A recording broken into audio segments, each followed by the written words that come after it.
There's a moment, often in the stillness of late summer, when you start to feel it. A subtle heaviness.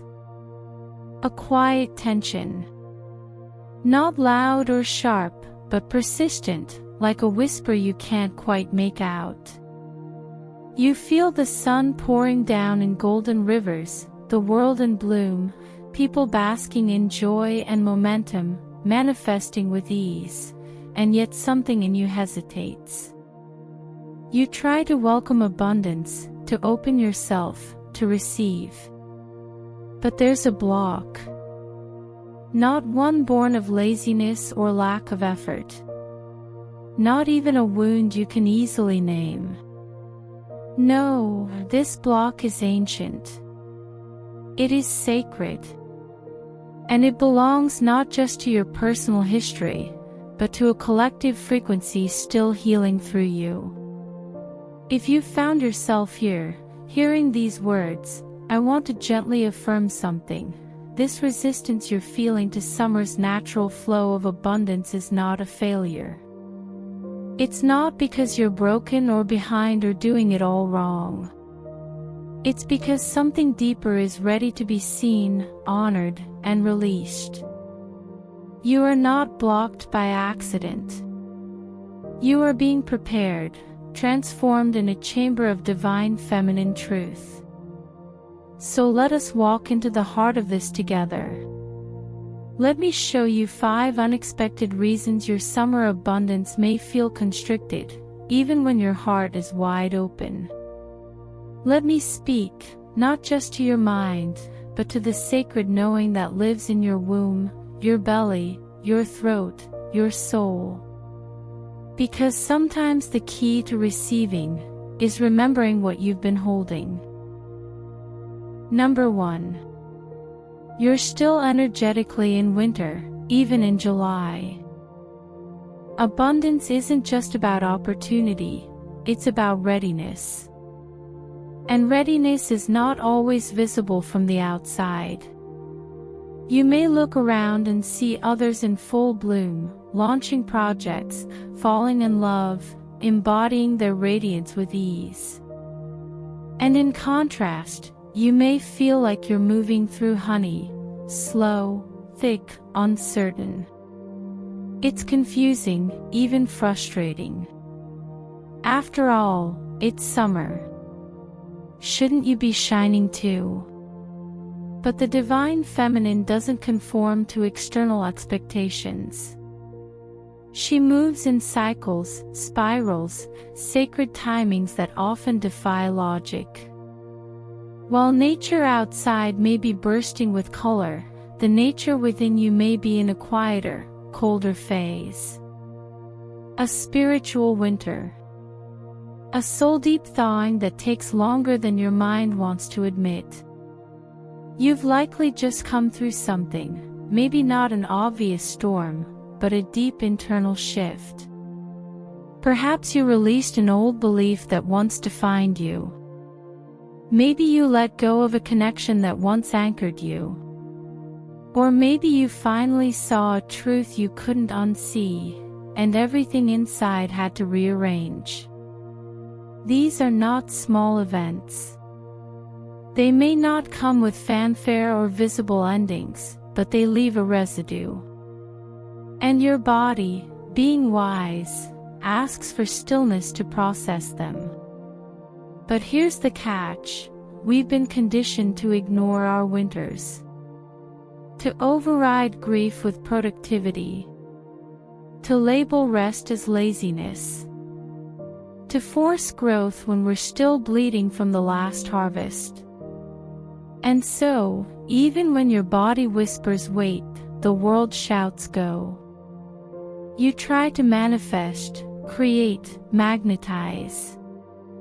But the soil within isn't ready to bloom, it's still digesting what it just lost. There's no shame in this. There is wisdom. Honor the stillness. Let your roots rest deeper into the earth. Let the decay of the old feed the promise of what's next. Your spring will come. And when it does, it will not be rushed. It will be real. Number 2. The feminine within you is afraid of outshining her past self. There is a unique ache that surfaces when you're on the verge of becoming more. It's not always dramatic, it's often quiet, disguised as hesitation or fatigue or confusion. But beneath it lies something sacred, a deep reverence for the woman you used to be.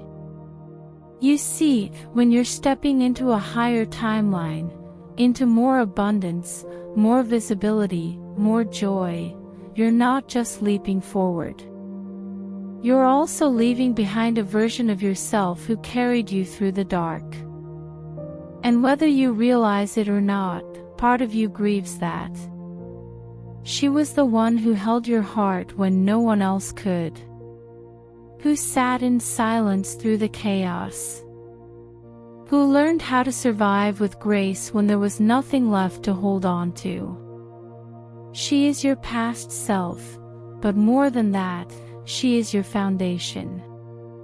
And so the idea of surpassing her, of becoming someone who no longer needs to survive in those same ways, can feel like betrayal. This is why so many feminine beings unconsciously block their abundance. It's not that you fear success.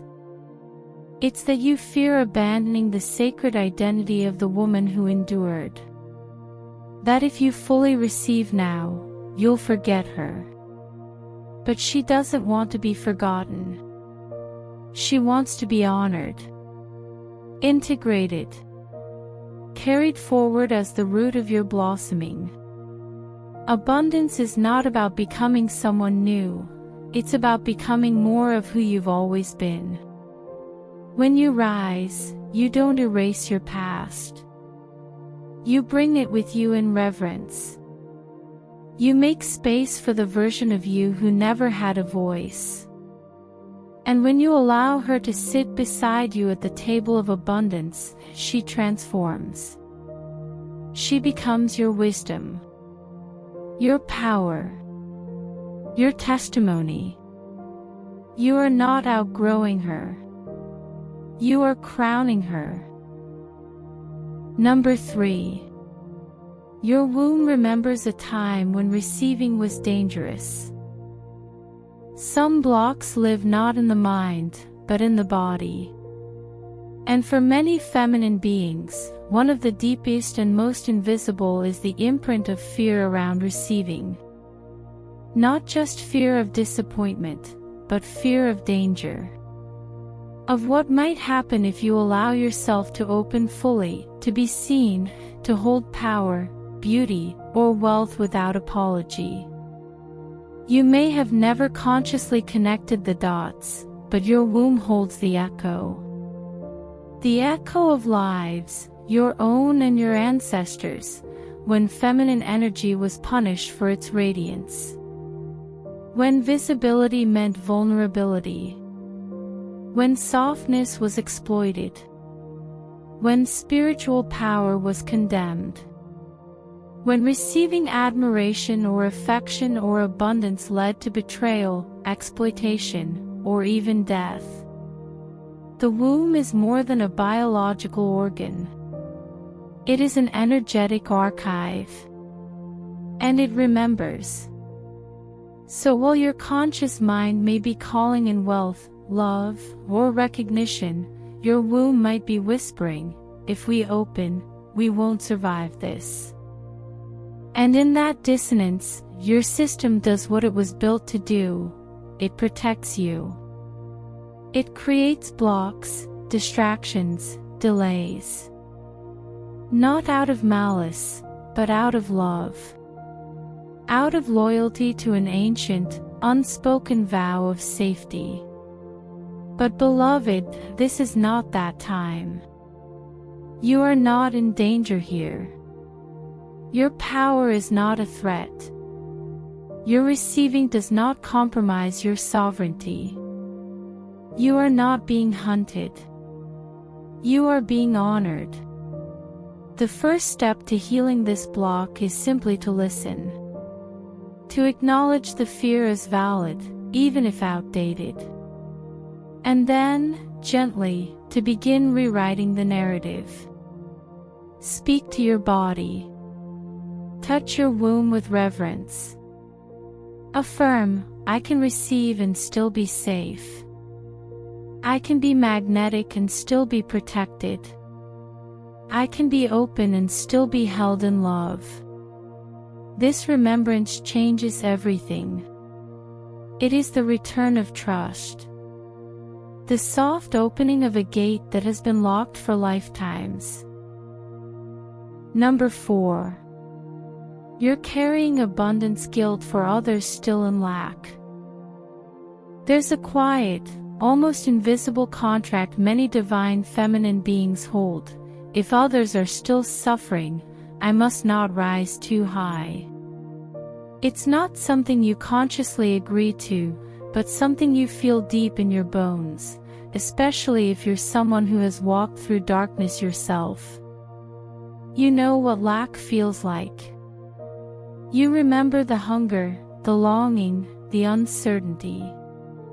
And now, as abundance begins to reach for you, there's a part of you that pauses. What about them? What about the ones still struggling? How can I dance in joy when someone I love is still trying to survive? This is not weakness. It is empathy. Sacred, beautiful empathy. But when empathy turns into guilt, it becomes a chain. You start downplaying your blessings. You hide your good news. You hesitate before claiming your joy. Not because you're ashamed of it, but because you don't want to cause pain. Because your light might remind someone else of their shadow. But, beloved, this is the very illusion you came here to break. Your joy does not rob others, it reminds them. Your radiance doesn't isolate, it inspires. When the divine feminine rises, she does not rise alone. She carries others in her frequency. Your thriving opens portals. Your ease models new possibilities. You're not the lucky one. You are the lighthouse. This guilt you carry, it was inherited. It comes from generations told that abundance is a zero-sum game. That only a few can flourish. That someone must always go without. But you were born into this lifetime to rewrite that script. To show that we rise together. That joy is contagious. That one woman in her fullness is a blessing to all. You are not leaving anyone behind. You are showing them the way forward. Number 5. You've confused stillness with stagnation. Stillness is one of the divine feminine's most misunderstood gifts. It's easy to recognize power in movement, in action, in creation. But stillness, it's subtle. It doesn't come with applause or progress charts. It asks you to be rather than do. And that can feel terrifying in a world that equates worth with productivity. When your path suddenly slows, or your manifestations pause, your instinct might be to push harder. To diagnose the block. To fix, to hustle, to activate. But what if this pause is not a sign of failure? What if it is sacred gestation? The feminine creates differently than the masculine. She doesn't construct, she conjures. She doesn't chase, she invites. Her power lies in her ability to receive, to listen, to wait for divine timing without compromising her essence. And this waiting isn't empty, it's potent. It's like the rich soil where the seed hides before it sprouts. Everything is happening, you just can't see it yet. But when you confuse this divine stillness with stagnation, you interrupt the process. You dig up the seed too soon. You abandon the pause before it reveals its purpose. Abundance often begins in silence. It forms in the realm of energy, intuition, emotion. Your dream job, soulmate, breakthrough, these don't just drop in from nowhere. They grow in the energetic womb of your becoming. And during that phase, your only job is trust. Can you trust the pause? Can you honor the days when nothing seems to be moving and still believe something sacred is unfolding? This is the real invitation. Not to act more, but to root deeper. You are not idle. You are incubating. Your abundance is not lost, it's simply ripening in a way that only your soul knows how to receive. So, dear one, if this summer has felt like anything but abundant, I invite you to soften, to pause, to inquire, not from judgment, but from curiosity. Which of these truths whispered to your soul? What parts of you stirred, clenched, sighed, or wept? You are not meant to force open the gates of abundance. You are meant to become the gate. And that only happens when you honor all the parts of you that have been guarding it. This is the divine feminine way. Not to push, but to allow. Not to dominate the season, but to merge with its truth. And sometimes the most sacred abundance you can receive is permission. Permission to heal slowly. Permission to shine brighter. Permission to release guilt. Permission to trust the pause. Permission to know you are already enough. Because, beloved, you are not blocked. You are blossoming. Just in a way that the world may not yet understand. But your soul does. And so do I.